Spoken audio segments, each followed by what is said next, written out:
Ayan. Ang ganda rito.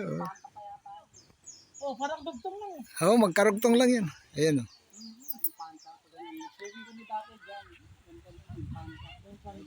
Hindi nakasama si Kulog. Tatlo lang tuloy tayo. Ayan, ang ganda ng takbuhan natin. Gano'n sa buwan. Ah. Dahan lang. Ha? Kaya nga.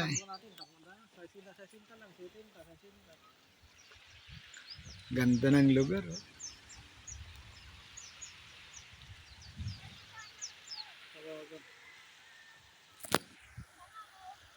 May pumangkin si Ros dito eh. Saan? Anak ng ate niya eh. Dito? Oo, matagal sa Manila tapos nakapagpangasawa dito sa Real. Ah. Taga dito na. Dito tinatawagan ko siya na ano. Kita mo, layo na ng tubig pero ang babaw pa rin. Oh. Mababa pa rin, ang galing ha. Hindi, low tide kasi. Kaya lang puro bahura.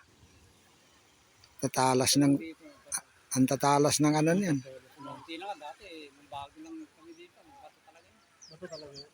Diyan sa may siksik sa probinsya, malala ko, diyan sa may siksik yung pugita maliliit eh. Oo, diyan.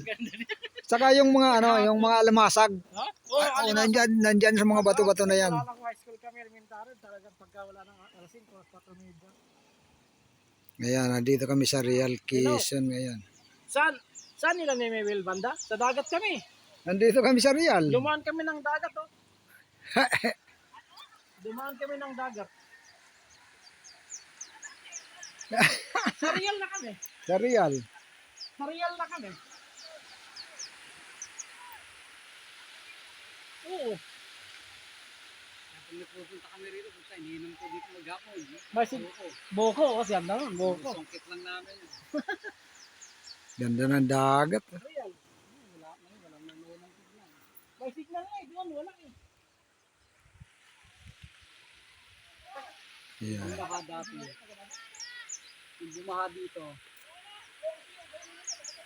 Ano, paano yung bagyo?